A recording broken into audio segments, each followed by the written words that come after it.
প্রতিদিন সকালবেলা পাখির বাসা থেকে দেখবেন পাখিগুলো খালি পেটে বের হয়ে যায়। আপনাদের এই এলাকায় পাখির বাসা আছে? কি পাখির বাসা আছে? হ্যাঁ, সব পাখি আছে।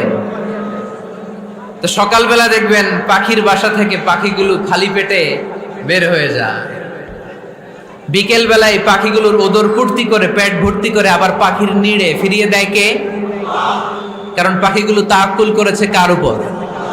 পাখিগুলো তাওয়াক্কুল করে যদি পাখির নিড়েই বসে থাকতো, ওদের পেটে খাবার আসতো? কথা বলেন। বিশ্বনবী এটাই বললেন, তাকদু খিমাসান ওয়া তারুহু বিতানান। তোমরা যদি পাখির মতো তাওয়াক্কুল করো, মানে আল্লাহর উপর তাওয়াক্কুল করে জমিনে বের হয়ে যাও, তোমাদেরও রিজিকের দায়িত্ব নিয়ে নিবে কে? সকালবেলা প্রতিটা পাখি না খেয়ে বের হয়ে যায়। একটা পাখির পেটের ভেতরে কোনো দানা পানি নাই, কিন্তু আল্লাহর উপর তাওয়াক্কুল করে পাখিগুলো যখন বের হয়ে যায়, বিকেল বেলা পেট ভর্তি করে ওদর ভর্তি করে আবার পাখির নিরে পাখিগুলোরে ফিরিয়ে দেয় কে?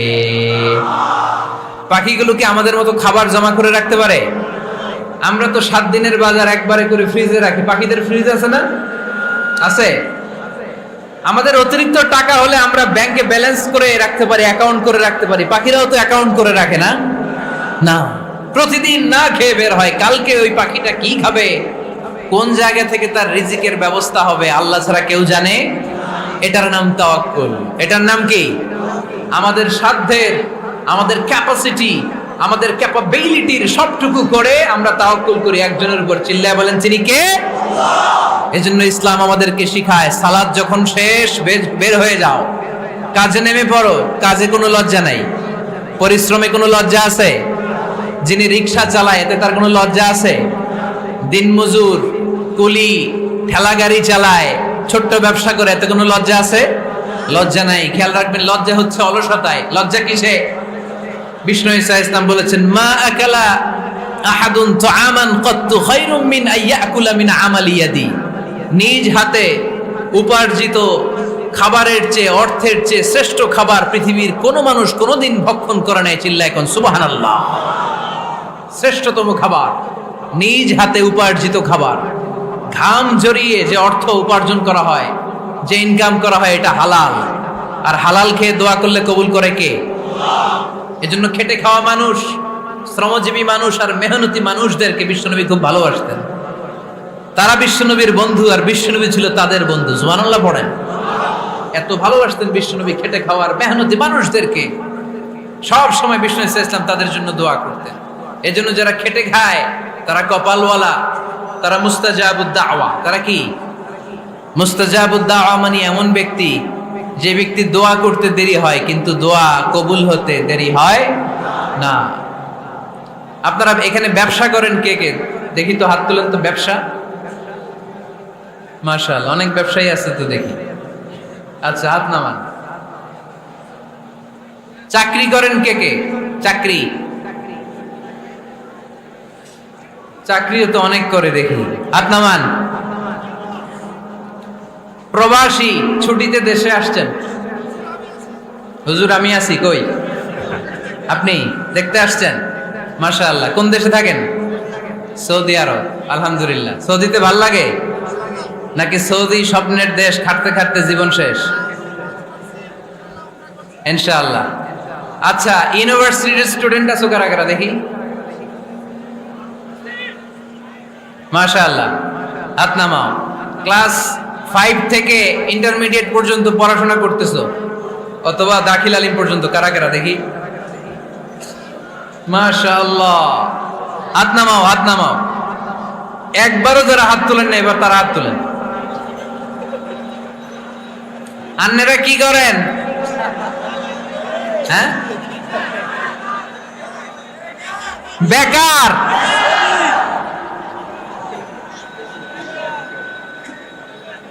বাংলাদেশে চাকরির বাজার খুব মন্দা, ঠিক কিনা? বাংলাদেশ ইন্ডিয়াতে চাকরি পেতে অনেক কষ্ট। সামান্য একটা পদের জন্য যেখানে চেয়েছে ক্লাস 8 পাস, এখানে ডবল মাস্টার ডিগ্রি অ্যাপ্লাই করছে কয়েক লক্ষ। এজন্য আমাদেরকে উদ্যোক্তা হতে হবে। You have to be the entrepreneur. আমাদের উদ্যোক্তা দরকার বেশি বেশি, নতুন নতুন উদ্যোক্তা নিজেই এমন আইডিয়া নিয়ে আসবে যেই আইডিয়া বিক্রি করে দুর্দান্ত আইডিয়া দিয়ে তুমি পুরো দেশ কাঁপিয়ে দিতে পারো। পারা যাবে না লক্ষ্মীপুরের ছেলেরা? আইডিয়ার অনেক দাম। You have to generate new ideas. নতুন নতুন আইডিয়া এনে মানুষ গোটা বিশ্বকে তাক লাগিয়ে দিচ্ছে। এই যে গত কয়েক বছর আগে কারের একটা রাইড চালু হয়েছে, নাম হয়েছে উবার। কি নাম? ঢাকায় যারা চলাফেরা করেন তারা হয়তো চড়েছেন। উবারের নাম শুনছেন না? এই উবার কোম্পানি কি করে জানেন? নিজেদের ব্যবসা নাই, পুঁজি নাই, পাত্তি নাই, অফিস নাই, কিচ্ছু নাই, কোটি কোটি টাকা হাতায় নিচ্ছে। Just idea, just they are generating new ideas. নতুন নতুন আইডিয়া দিয়ে গোটা বিশ্ব কাঁপিয়ে নিয়েছে একটা মোবাইল অ্যাপসের মাধ্যমে। কিসের মাধ্যমে? Mobile apps. একটা কোম্পানি খুলেছে, গোটা বিশ্বের সব প্রাইভেট কারওয়ালারা ওইখানে রেজিস্ট্রেশন করে আপনি মোবাইলে কোথায় যাবেন, কোত্থেকে যাবেন লিখবেন, গাড়ি আপনার বাড়ির সামনে এসে হাজির। তার একটা পার্সেন্টেজ ওই উবার কোম্পানি পায়। ইউনাইটেড স্টেটস অফ আমেরিকার একটা স্টেট আছে সান ফ্রান্সিসকো, ওইখান থেকে শুরু করছে। 775টা সিটিতে ওদের অপারেশন আছে। বাংলাদেশে ঢাকাতেও আছে, আমি মালয়েশিয়াতে থাকি, ওখানেও আছে, ওখানেও আমরা চড়ি। প্রায় 63টা দেশে ওদের কাজ বাজ আছে। গত বছরে 2018 সালে ওদের প্রফিট ছিল, রেভিনিউ ছিল 11.27 billion US dollar, 11.27 US billion dollar. Just they are selling their ideas. নতুন নতুন আইডিয়া দিয়ে গোটা বিশ্ব কাঁপাচ্ছে। এই উবার যখন চালু হলো, আমি তখন মালয়েশিয়ায় শুনলাম বাংলাদেশে নতুন আর একটা বাইর হইছে, পাঠাও। কি নাম? এটা বোধহয় সারা বাংলাদেশ ব্যাপী হয় নাই, 3টা জায়গায়, সিলেটে, চট্টগ্রামে আর ঢাকায়। এরা আরো চালাক। বাংলাদেশের ছেলেপেলেদের মাথায় চিকন চিকন অনেক বুদ্ধি। এরা ভাবলো এই উবার দিয়ে আর আমরা কত আগাবো, আমাদের গাড়ি আরো ছোট করতে হবে। এরা মোটরসাইকেল রাইড দেওয়া শুরু করছে। জ্যামের শহর ঢাকা, চিপা চাপা দিয়া এরা আপনারা নিয়ে জায়গা মতো পৌঁছায় দেবে। তো এই যে উবারের পরে আমাদের ছেলেরা বানাইলো পাঠাও। এরপরে কত কিছু বানাচ্ছে ছেলেপেলেরা, আমি তো এগুলো দেখে অবাক। রকমারি.com নাম শুনছো? বিক্রয়.com নাম শুনছো? ঘরে বসে বসে কোটি কোটি টাকা হাতিয়ে নিচ্ছে তারা। Just they are selling their ideas. যেহেতু আমাদের চাকরি কম, ওই চাকরির বাজারে আমরা লাইন দিতে চাই না। আমাদের মেধাকে খাটিয়ে খাটিয়ে আমরা নতুন তরুণ উদ্যোক্তা বানাতে চাই। চিল্লায় বলো ঠিক কিনা? উদ্যোক্তা যত বাড়বে ততই দেশের কল্যাণ হবে। মানুষ তাদের আইডিয়াকে কাজে লাগিয়ে গোটা বিশ্বকে তাক লাগিয়ে দিচ্ছে।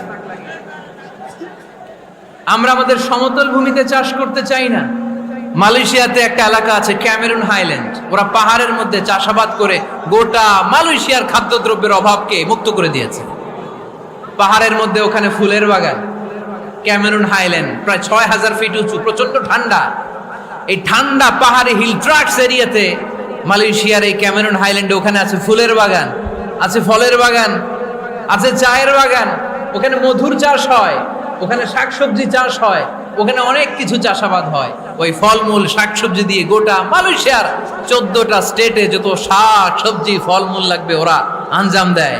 আর আমরা আমাদের সমতল ভূমিতে চাষ করতে চাই না। আমরা চাষাবাদকে খুব লজ্জা মনে করি। এটা ভুল আইডিয়া। আমাদের যে এলাকা যেই জিনিসের জন্য বিখ্যাত ওইটাকে আমাদের ব্র্যান্ডিং করতে হবে। লক্ষ্মীপুর কিসের জন্য বিখ্যাত? নারিকেল সুপারি। নারিকেল সুপারি যে পৃথিবীর কত মানুষ, ইন্দোনেশিয়ান লোকেরা মুড়ির মতো খায় নারিকেল আর সুপারি। তো এইটারে আমাদের ব্র্যান্ডিং করতে হবে। যেই দেশে যেটা আছে, যে এলাকা যেই পণ্যের জন্য বিখ্যাত ওইটা আমাদের ব্র্যান্ডিং করতে হবে। আমাদের আদমজির জুট মিল বন্ধ না? ভাওয়ানি জুট মিল বন্ধ। আমাদের পাট শিল্পকে ধ্বংস করে দিয়ে ইন্ডিয়া এখন ওই কটনের পাঞ্জাবি বানায়, জুট কটনের পাঞ্জাবি। আছে না নাই? পুরা বাংলাদেশের মার্কেট এই জুট কটনের পাঞ্জাবি দিয়ে সয়লাভ। আমাদের বাংলাদেশের পাট দিয়ে যদি আমরা মিহি পাঞ্জাবি বানাতে পারতাম, গোটা বিশ্ববাজারকে আমরা দখল করে নিতে পারতাম। ঠিক কিনা? এজন্য আমাদেরকে নতুন নতুন আইডিয়া জেনারেট করতে হবে। চাকরির পিছনে বসে থাকলে চলবে না। আর আজান যদি হয়ে যায় ছুটে যাব মসজিদে, আর নামাজ শেষ হলে আমরা আমাদের কাজের দিকে চলে যাব। চিল্লায় বলেন ঠিক কিনা? যেটাই করব আমরা ভালোভাবে করব। আল্লাহ বলেছেন লিয়াবলুয়াকুম আইয়ুকুম আহসানু আমালা। লক্ষ্মীপুরের ভাইয়েরা আওয়াজ করে উত্তর দেন, আওয়াজ করে উত্তর দিতে হবে। জান্নাতে যেতে হলে 100তে কত নাম্বার পেতে হবে? হ্যাঁ, হয় নাই। 51। কি নাম তোমার? হ্যাঁ, ফরহাদ। জান্নাতে যেতে হলে 100তে আমার দরকার 51। 100তে কত লাগবে? ফাআম্মা মান সাকুলাত মাওয়াজিনুহু ফাহুয়া ফি আইশাতির রাদিয়া। সেদিন মিজানের পাল্লা যার ভারী হয়ে যাবে সে আনন্দ উৎসবে থাকবে। তো মিজানের পাল্লা ভারী হওয়ার জন্য 100তে আমার কত পাওয়া লাগবে? কত পাওয়া লাগবে? 51 পেলেই হয়ে যাবে। এজন্য আল্লাহ বলছেন লিয়াবলুয়াকুম আইয়ুকুম আহসানু আমালা। যেটাই করবে ভালোভাবে করবে। আল্লাহ এটা পরীক্ষা করতে চান যে আমরা ভালোভাবে কে কতটুকু আমল করেছি। যারা আরবি বোঝেন আলেম ওলামা আপনারা জানেন এখানে আল্লাহ বলেননি লিয়াবলুয়াকুম আইয়ুকুম আকসারু আমালা। আল্লাহ এটা দেখতে চান যে তোমাদের মধ্যে থেকে কে বেশি আমল করে। এটা বলছে আল্লাহ? বলে নাই। আল্লাহ বলেছে লিয়াবলুয়াকুম আইয়ুকুম আহসানু আমালা, যে ভালো করে করে। এজন্য আমরা যাই করি না কেন কি করে করব? আওয়াজ করে বলতে হবে। কেমন করে করব? যে কোনো কাজ করো না ভাই, যে কোনো কাজ করো তা যেন হয় সবার চেয়ে সবচেয়ে সুন্দর। পড়েন, যে কোনো কাজ করো না ভাই, যে কোনো কাজ করো তা যেন হয় সবার চেয়ে সবচেয়ে সুন্দর। পড়েন, যে কোনো কাজ করো না ভাই, যে কোনো কাজ করো তা যেন হয় সবার চেয়ে সবচেয়ে সুন্দর। হোক না সেটা পড়া লেখা, রঙের ভাষায় ছবি আঁকা। পড়েন, হোক না সেটা পড়া লেখা, রঙের ভাষায় ছবি আঁকা। হোক না সেটা সামান্য কাজ কিংবা মহত্তর, তা যেন হয় সবার চেয়ে সবচেয়ে সুন্দর। যে কোনো কাজ করো না ভাই, যে কোনো কাজ করো তা যেন হয় সবার চেয়ে সবচেয়ে সুন্দর। চিৎকার করে বলেন ঠিক কিনা? আমরা যেটাই করি না কেন এটা ভালো করে করার দরকার আছে না নাই? এজন্য কাজে আর শ্রমে কোনো লজ্জা নাই। লজ্জা হচ্ছে অলসতায়। লজ্জা কিসে? অলসতায়। বিষ্ণু ঈসা ইসলামের কাছে এক সাহাবী এসে বলল, ইয়া রাসূলুল্লাহ আ'তিনি শাইআন, আপনি আমাকে কিছু দান করেন, আমার কিছুই নাই। বিষ্ণু বললেন, তোমার কিছু নাই? সাহাবী বললেন, ইয়া রাসূলুল্লাহ ঘরে আমার শুধু 2টি জিনিস আছে। কয়টা? চিল্লায় বলেন কয়টা? এক হচ্ছে একটা জামা, 2 হচ্ছে পানি খাওয়ার একটা জগ। বিষ্ণু বললেন, এই 2টাই নিয়ে আস। বিশ্বনবীর কথা শুনে ওই সাহাবী ঘর থেকে জামা নিয়ে আসলেন, পানি খাওয়ার জগ নিয়ে আসলেন। বিশ্বনবী সাল্লাল্লাহু আলাইহি ওয়াসাল্লাম ওনার মোবারক হাত দিয়ে এক হাতে জামা ধরে আরেক হাতে পানির জগটা ধরে সাহাবীদের দিকে উদ্দেশ্য করে বললেন, মাইয়াশতারি হাদাইন, এই 2টা জিনিস কেনার মতো কে কে আছে দেখি। কয়েকজন হাত তুললো। বিশ্বনবী বললেন, কত দিয়ে কিনবা? এক সাহাবী বলে, ইন্নী আশতারিহিমা বিদিরহাম। ও নবী, যদিও এগুলো আমার দরকার নাই, কিন্তু আপনি যেহেতু নিলামে ডাক তুলেছেন, ইয়া রাসূলুল্লাহ ইয়া হাবিবাল্লাহ, আপনার সম্মানে আমি 1 দিরহাম দিয়ে 2টা জিনিস কিনে নেব। 1 দিরহাম, একটা জামা, একটা পানি খাওয়ার জগ, দাম কত? 1 দিরহাম। বিশ্বনবী বললেন, না না, 1 দিরহাম তো অনেক কম হয়ে যায়। মাইয়াজিদু আলা যালিক, এর চেয়ে বেশি দামে কে কিনবা? আরেক সাহাবী হাত তুলে বলতে লাগলো, ইয়া রাসূলুল্লাহ ইয়া হাবিবাল্লাহ ওয়া ইন্নী আশতারিহিমা বিদিরহামাইন, আমি এই জামাটার পানি খাওয়ার জগটা 1 দিরহাম নয় 2 দিরহামের বিনিময়ে কিনতে চাই। বিষ্ণু ঈসা ইসলাম ওই সাহাবাকে দিয়ে দিলেন। দিয়ে 2 দিরহাম নিয়ে যে লোকটা ভিক্ষা করতে এসেছিল তার হাতে 2 দিরহাম দিয়ে বললেন, যাও 1 দিরহাম দিয়ে ঘরে খাবার কিনে দিয়ে আসো, 1 দিরহাম দিয়ে একটা কুঠার কিনে নিয়ে আসো। শুনতেছেন? কি কিনে নিয়ে আসো? কুঠার দিয়ে কি করে? গাছ কাটে। ওই সাহাবী কুঠার কিনে নিয়ে আসার পরে বিশ্বনবী নিজ হাতে কুঠারের মধ্যে একটা কাঠের হাতল লাগাই দিলেন। আল্লাহু আকবার। হাতল ছাড়া কুঠার ইউজ করা যাবে? বিশ্বনবী নিজ হাতে ওই কুঠারের ভেতরে একটা হাতল লাগাই দিলেন আর বললেন, লা উরিদু আন আরাকা 15 আইয়াম, এই কুঠার নিয়ে জঙ্গলে যাও, গায়ে অনেক শক্তি আছে, কাঠ কাটো, এই কাঠ কেটে বাজারে বিক্রি করো, সামনের 15 দিন যেন আমি আমার চোখের সামনে তোমার না দেখি। বিশ্বনবীর পরামর্শ অনুযায়ী কুঠার নিয়ে ওই সাহাবী জঙ্গলে চলে গেলেন। কাঠ কেটে বাজারে বিক্রি করতে করতে 15 দিন পরে 10 দিরহাম নিয়ে বিশ্বনবীর দরবারে হাজির হয়ে গেলেন। 10 দিরহাম নিয়ে বিশ্বনবীর কাছে হাজির হয়ে গেলেন।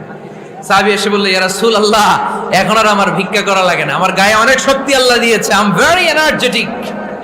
আপনার দেয়া বরকতের কুঠার দিয়ে আমি কাঠ কেটে কেটে স্বাবলম্বী হতে শুরু করেছি। সুবহানাল্লাহ পড়েন। আমি এখন 10 দিরহামের মালিক। বিশ্বনবী বললেন, লা আইয়াহতাতিবা আহাদুকুম হুজমাতান আলা যাহরিহি খায়রুম মিন আইয়াসআলা শাইআন ফায়ু'তিয়াহু আও ইয়ামনাহু। যাদের গায়ে শক্তি আছে তারা ভিক্ষা না করে কাঠ কেটে পিঠে সেই বোঝা নিয়ে বাজারে বিক্রি করা অনেক ভালো। কারণ কারো কাছে যদি তুমি হাত পাতো, সে দিতেও পারে, নাও দিতে পারে। আর কষ্ট করলে কষ্ট কোনোদিন বৃথা যায় না। চিল্লায় বলেন ঠিক কিনা? বিষ্ণু ইসা ইসলামের অনুপ্রেরণায় এই সাহাবা অল্প কিছুদিনের ব্যবধানে স্বাবলম্বী হয়ে গেলেন। What is the moral of the story? বিশ্বনবীর এই প্রফেটিক স্টোরি থেকে আমাদের কি শিক্ষা?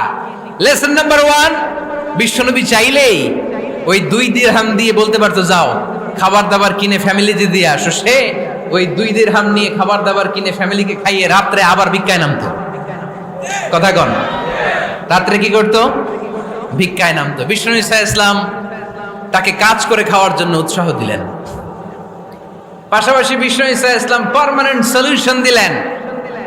এজন্য পার্মানেন্ট সলিউশনের ব্যবস্থা করতে হবে। অনেকে আমরা যাকাত দেই, যাকাতের শাড়ি দেই, যাকাতের লুঙ্গি দেই, আছে না নাই? লক্ষ্মীপুরে এরকম দেয় নাকি? কি দেয়?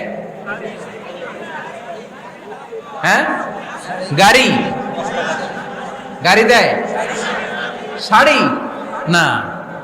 যাকাতের শাড়ি, যাকাতের লুঙ্গি বলতে কোনো কথা ইসলামে নাই।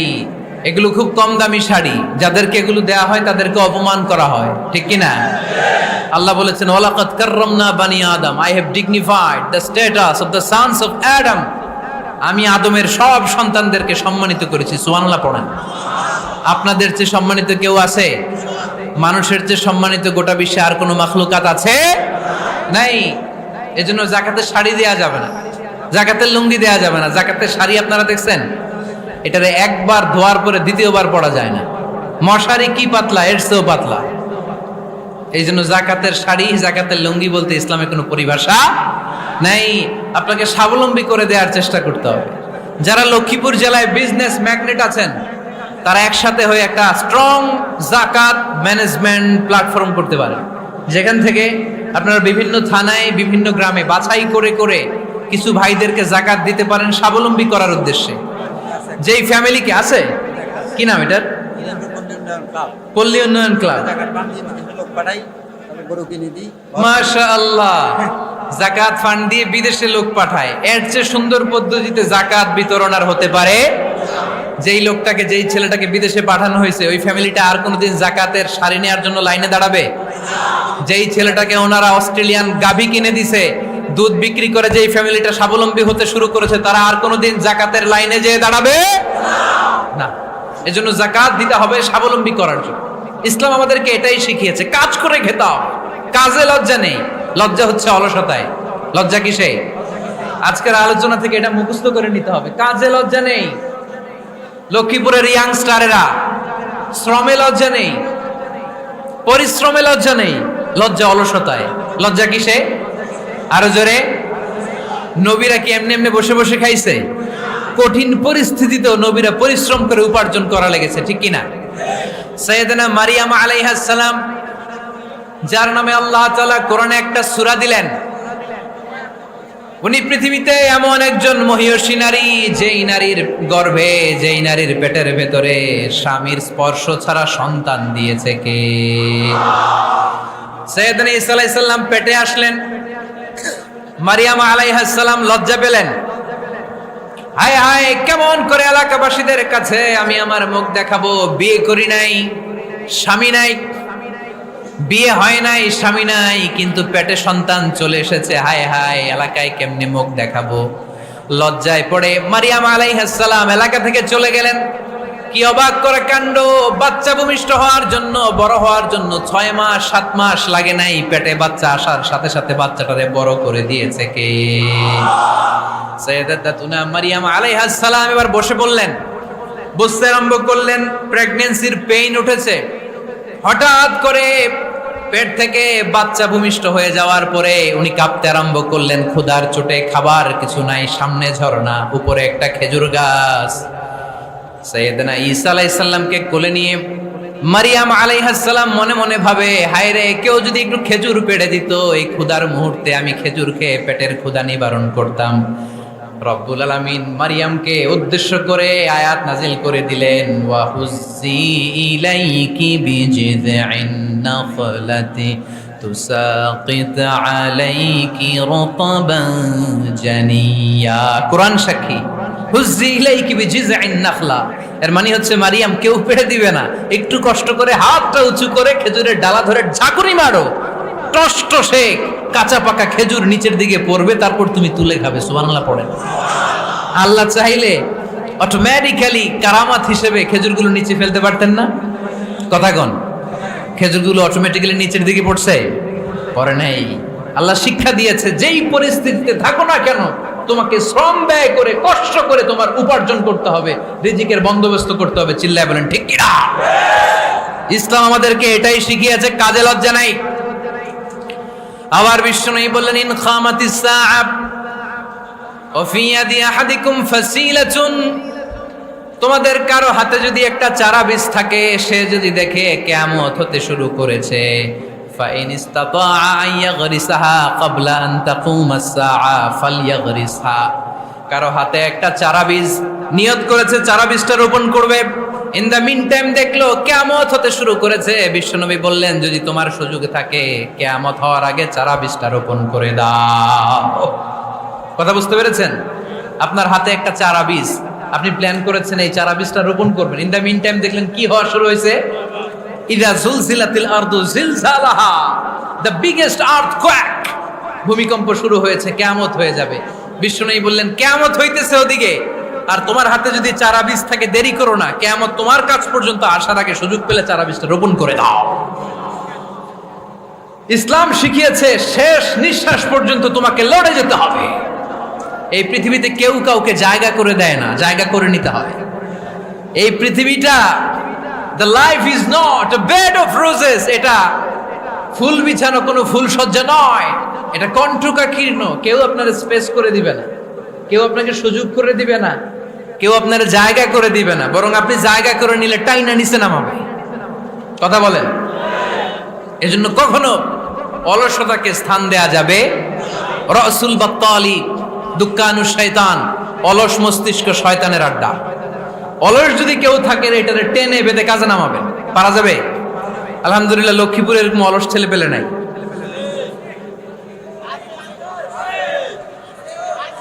আছে? আমরা আজকে অলসতাকে নো বলে যাবো এই মাহফিল থেকে। অলসতাকে আমরা কি বলবো? আওয়াজ করে বলতে হবে, অলসতাকে কি বলবো আমরা?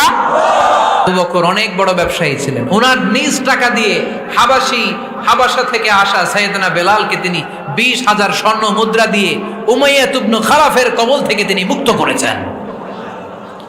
সাইয়েদনা উসমান যুন্নুরাইন বড় ব্যবসায়ী ছিলেন, নিজের টাকা দিয়ে মদিনার মুসলমানেরা পানি খেতে পারে না, বিইরে রুমা নামে একটা কুয়া ছিল, এই কুয়ার মালিক ছিল ইহুদি। মুসলমানেরা পানি খেতে গেলে এসে বকা দিত, পানি খেতে দিত না।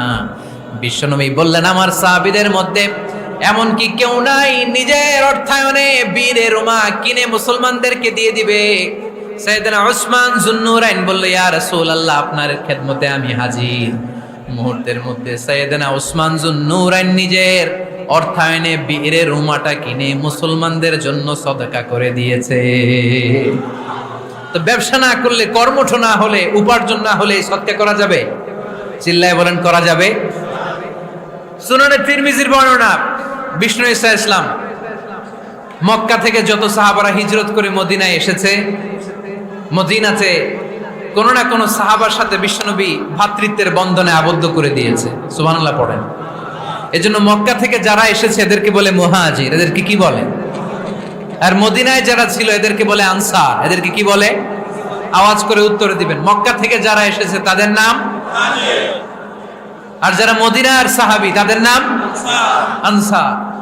আজকে এই মাহফিলে লক্ষ্মীপুর এর বাইরে থেকে কারা কারা আসছেন দেখি?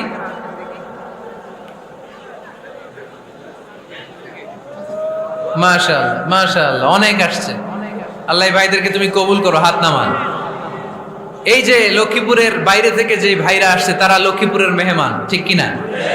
মক্কা থেকে হিজরত করে যে সমস্ত সাহাবারা এসেছিল তারা ছিল মদিনার মেহমান। বিশ্বনবী এক এক মক্কার সাহাবীকে মদিনার এক এক সাহাবীর সাথে ভ্রাতৃত্বের বন্ধনে আবদ্ধ করে দিলেন। আব্দুর রহমান ইবনে আউফ রাদিয়াল্লাহু তাআলা আনহু, ওনার সাথে ভ্রাতৃত্বের বন্ধনে যে সাহাবীকে বিশ্বনবী আবদ্ধ করে দিলেন ওনার নাম হচ্ছে সাআদ ইবনে রাবিয়া। কি নাম? মদিনার অনেক বড় ব্যবসায়ী। বিশ্বনবী বললেন, ও আব্দুর রহমান ইবনে আউফ, সম্পদ ছেড়ে দিয়ে, পরিবার ছেড়ে দিয়ে, স্থাবর অস্থাবর সব ছেড়ে দিয়ে আল্লাহ রাসূলের ভালোবাসায় মক্কা থেকে মদিনায় এসেছো। মদিনায় তোমার চিন্তা নাই, সাদ ইবনুর রবিকে আমি তোমার ভাই বানিয়ে দিলাম। সাদ ইবনে রবি তোমার আপন ভাইয়ের মতো। সাদ ইবনে রবি বলল, আব্দুর রহমান, জীবনে তোমারে কোনোদিন দেখি নাই, তোমারে আমি চিনি না, তোমার নাম শুনি নাই, কিন্তু বিশ্বনবী তো তোমার দায়িত্ব আমাকে দিয়েছে।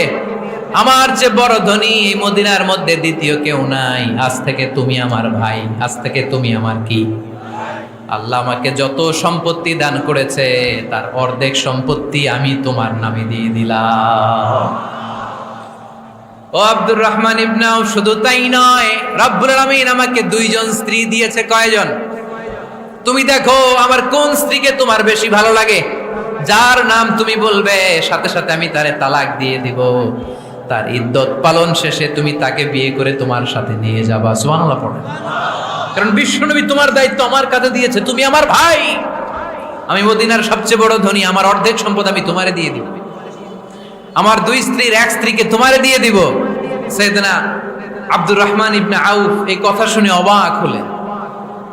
অবাক হয়ে উনিও এক অবাক কথা বললেন। উনি বললেন, লা হাজাতা লি ফি আখি, ও আমার প্রাণের ভাই, তোমার কথা শুনে আমার হৃদয়টা ভরে গিয়েছে, কিন্তু তোমার সম্পদেরও দরকার আমার নাই, তোমার স্ত্রীরও দরকার আমার নাই। বারাকাল্লাহু ফি মালিক ওয়া লি আহলিক, আল্লাহ তোমার মালেও বরকত দেখ, তোমার সম্পদেও বরকত দেখ। তুমি শুধু একটু কষ্ট করবা। কি কষ্ট? দুল্লানি আলা সুক, show me the way to the market. তুমি মদিনায় কোনো মার্কেট আছে কিনা, শপিং মল আছে কিনা, ব্যবসা প্রতিষ্ঠান আছে কিনা আমারে দেখায় দাও। সুবহানাল্লাহ পড়ে। আমরা হইলে কি করতাম? লক্ষ্মীপুরে যারা আসছে এদের একজনকে যদি বলা হয়, ভাই আপনি এখন থেকে লক্ষ্মীপুরের ভাই, আমার অর্ধেক সম্পদ আপনারে দিয়ে দেব, কি করবে? পায়ের উপর পা তুলে খাবে আর বলবে, কি আনন্দ আকাশে বাতাসে, ঠিক কিনা? এরপর যদি বলি, ভাই আমার দুই বউ যেটারে সুন্দর লাগে বলেন তালাক দিয়ে দেই, নিয়ে যান, কি বলবে? কি আনন্দ আকাশে বাতাস। আল্লাহ রাসূলের সাহাবী আব্দুর রহমান ইবনে আউফ বললেন, লা হাজাতা লি ফি, আমার দরকার নাই। দুল্লানি আলা সুক, just show me the way to market. এখানে মার্কেট কই আছে দেখায় দাও। অবাক হয়ে গেলেন সাদ বিন রবি, বললেন, ও আব্দুর রহমান ইবনে আউফ, ঠিক আছে, তুমি যদি নিতে না চাও তোমারে আমি জোর জবরদস্তি করব না। শুনে রাখো, মদিনাতে ইহুদিদের কয়নুকার একটা বাজার আছে। এই কথা বলার সাথে সাথে আব্দুর রহমান ইবনে আউফ চলে গেলেন। এর পরের দিন অল্প কিছু পনির আর ঘি দিয়ে ব্যবসা শুরু করলেন। পনির আর ঘিয়ের ব্যবসা করতে করতে করতে করতে ব্যবসায় তিনি এত লাভ করলেন, উনি বললেন, আমি যদি কখনো মদিনার বালুর মধ্যে হাত দিতাম ওই বালুটারও সোনা বানায় দিত কে? দুল্লানি আলা সুক। লক্ষ্মীপুরের কর্মঠ যুবক ভাইরা, এ আব্দুর রহমান ইবনে আউফ আমাদের প্রেরণা। উনি অন্যের ঘাড়ে পাড়া দিয়ে খেতে চায় নাই, আরেকজনের উপর ডিপেন্ডেন্ট বা নির্ভরশীল হতে চায় নাই। তিনি স্বাবলম্বী হওয়ার শিক্ষা, লেসন কিয়ামত পর্যন্ত গোটা বিশ্বের যুবকদের জন্য রেখে গিয়েছে। চিল্লায় বলো ঠিক কিনা? দুল্লানি আলা সুক, show me the way to market. Market কোথায় দেখাও। পনির আর ঘি নিয়ে ব্যবসা করতে করতে কয়েক মাসের ব্যবধানে ইতিহাস সাক্ষী সাইয়েদনা আব্দুর রহমান ইবনে আউফ মদিনার বিশাল বড় বিজনেস ম্যাগনেটে পরিণত হয়ে গেলেন। চিল্লায় পড়েন আল্লাহু আকবার। এজন্য ব্যবসার ভিতরে বরকত ঢুকিয়ে দিয়েছে কে? বিষ্ণু বললেন, আত-তাজিরা সাদুকাল আমিন মা'আন নাবিয়্যিন ওয়াস সিদ্দীকিন ওয়াশ শুহাদাই ওয়াস সালিহিন। আমানতদার ব্যবসায়ী তারা সাধারণ কোনো মানুষ নয়, কিয়ামতের দিন নবীদের সাথে হাসর হয়ে যাবে। আপনারা যারা ব্যবসা করেন, এটা সাধারণ বিষয় নয়। বিষ্ণু সাল্লাল্লাহু আলাইহি ওয়াসাল্লাম নিজেও ব্যবসায়ী ছিলেন। ওনার জীবনের প্রথমে তিনি খাদিজা রাদিয়াল্লাহু তাআলা আনহার ব্যবসার স্টাফ হয়ে কাজ শুরু করেছেন, এরপর নিজে ব্যবসা শুরু করেছেন। এরপরে খাদিজাতুল কুবরা রাদিয়াল্লাহু তাআলা আনহা সব সম্পত্তি বিয়ের পরে বিশ্বনবীর পায়ের সামনে ঢেলে দিয়েছেন। বললেন, ইয়া রাসূলুল্লাহ, এই সম্পদ আমি আপনাকে দিয়ে দিলাম, আপনি ইচ্ছামতো দিনের প্রয়োজনে খরচ করেন। সুবহানাল্লাহ পড়েন। এজন্য বিষ্ণু ঈসা ইসলাম আমাদের জন্য উপমা, আব্দুর রহমান ইবনে আউফ আমাদের জন্য উপমা। যারা ব্যবসা করেন তারা বিষ্ণু ঈসা ইসলামের সুন্নাহ পালন করছেন। আত-তাজির আস-সাদুক আল-আমিন, বিষ্ণুই বললেন সত্যবাদী আমানতদার ব্যবসায়ী, যে ব্যবসা করতে যে মিথ্যা কথা বলে না। অনেক ব্যবসায়ীরা আছে পণ্য চালানোর জন্য মিথ্যা কথা বলে আর কসম কাটে, আছে না নাই? আহা, এমনটা করা যাবে? সকালবেলা স্ত্রীরে বলে, এই গরুগুলা বিক্রি করবো, তুই একটা দাম কত কমো? স্ত্রীরে শিখাই দিচ্ছে, এই গরুর দাম তুই 40,000। তো বউ বলে, ঠিক আছে, দাম কইলাম 40,000। তো এরপরে বাজারে যখন গরু বিক্রি করতে যায়, একজন যখন বলে যে ভাই এটা 30,000 টাকা দিয়ে কিনবো, কয় ভাই আল্লাহর কসম সকালে একজন 40,000 দাম কইছে, আমি দেই নাই। আছে না নাই? কৌশল করে। বউরে শিখাইছে সকালে, কই তুই দাম কর 40,000। তো বাজারে যে সকালে একজন দাম করছে, দাম করে কইছে 40,000 দেই নাই, আপনারা 30,000 কেমনে দেই? এরকম ডাকাইত আছে না নাই? আলহামদুলিল্লাহ লক্ষ্মীপুরে এরকম লোকজন নাই। আরে নাই, আমি কই নাই, এরা কই আছে। লক্ষ্মীপুরের মানুষ খুব ধার্মিক, আমি জানি। লক্ষ্মীপুর, নোয়াখালী, ফেনী এই বেল্টের লোকজন খুব আল্লাহওয়ালা। এদের মধ্যে আল্লাহওয়ালার সংখ্যা বেশি, এখানে আলেম ওলামা বেশি, এখানে মসজিদ মাদ্রাসা বেশি। এই জন্য এই জেলাগুলোতে আল্লাহর রহমতও বেশি। আল্লাহ তুমি এই জেলার ছেলেবেলাদেরকে, এই জেলার লোকদেরকে তুমি কবুল করো, মা বোনদেরকে তুমি কবুল করো। সম্মানিত ভাইয়েরা, এজন্য আজকের মাহফিল থেকে আমরা যেটা শিখলাম সেটা হচ্ছে পরিশ্রমে কোনো লজ্জা আছে? আমরা কাজ করে খাবো, ঠিক কিনা? Never under estimate any job. যুবক ভাইয়েরা, লক্ষ্মীপুরের যুবক ছেলেরা শুনতেছ? এরকম আওয়াজ করতে হবে, কান খাড়া করে শোনো। Never under estimate any job. কোন চাকরিকে ছোট করে দেখা যাবে whether it's small or big, you don't care. এটার কেয়ার করা যাবে না। ছোট্ট চাকরি পাইলে ঢুকে যাবা, বড় অফার আসলে পরে ঢুকবা। এটা ছোট কাজ, এটা হোটেলের ওয়েটার, এটা ছোট্ট স্টাফ, এটা কেরানি না। কাজ কাজই, কাজের মধ্যে কোনো ছোট বড় নাই। খেটে খাওয়া মানুষকে বিশ্বনবী অনেক সম্মান করতেন। বিষ্ণু ঈসা ইসলাম খেটে খাওয়া মানুষদেরকে এত ভালোবাসতেন, বিদায় হজের মতো এত গুরুত্বপূর্ণ ভাষণও এই মেহনতি মানুষদের কথা বাদ যায়নি। সুবহানাল্লাহ পড়বেন না? দিনটা ছিল জুমাবার। বিষ্ণু ঈসা ইসলাম আরাফাতের ময়দানে দাঁড়িয়ে ঐতিহাসিক একটা ভাষণ দিলেন। এই ভাষণের নাম হলো বিদায় হজের ভাষণ। এই বিদায় হজের ভাষণেও খেটে খাওয়া মানুষের কথা বিশ্বনবী বাদ দেয় নাই। বিশ্বনবী বলেছেন, আরিক্কাকুম, খবরদার, অধীনস্থ কর্মচারীদের সাথে খারাপ আচরণ করো না। আতঈমুহুম মিম্মা তাকুলুন ওয়াকসুহুম মিম্মা তালবিসুন। খবরদার, মনে রেখো, তোমরা যা খাবে তোমাদের অধীনস্থ কর্মচারীদেরও তা খাওয়াবে, তোমরা যা পড়বে তাদেরও তা পড়াবে। বিশ্বনবী শেষ নিঃশ্বাস ত্যাগ করে যাওয়ার আগে যেই কয়েকটা কথা বলেছিলেন তার মধ্যে মেহনতি মানুষদের জন্য কথা আছে না রাই? বিষ্ণু ঈসা ইসলাম যখন শেষ নিঃশ্বাস ত্যাগ করবেন, তিনি বলেছিলেন, আসসালাত আসসালাত, উম্মতেরা, নামাজ নামাজ, নামাজ ছেড়ে দিও না, নামাজ তরক করো না, নামাজ কাজা করো না। আর বলেছিলেন, ওমা মালাকাত আইমানুকুম, অধীনস্থ কর্মচারীদের সাথে খবরদার খারাপ আচরণ করো না। যারা কর্মচারীদের সাথে খারাপ আচরণ করে, যারা মানুষের কাছ থেকে শ্রম নিয়ে কাজ করিয়ে টাকা দেয় না, কিয়ামতের দিন তাদের বিরুদ্ধে মামলা দায়ের করবে কে? কে করবে?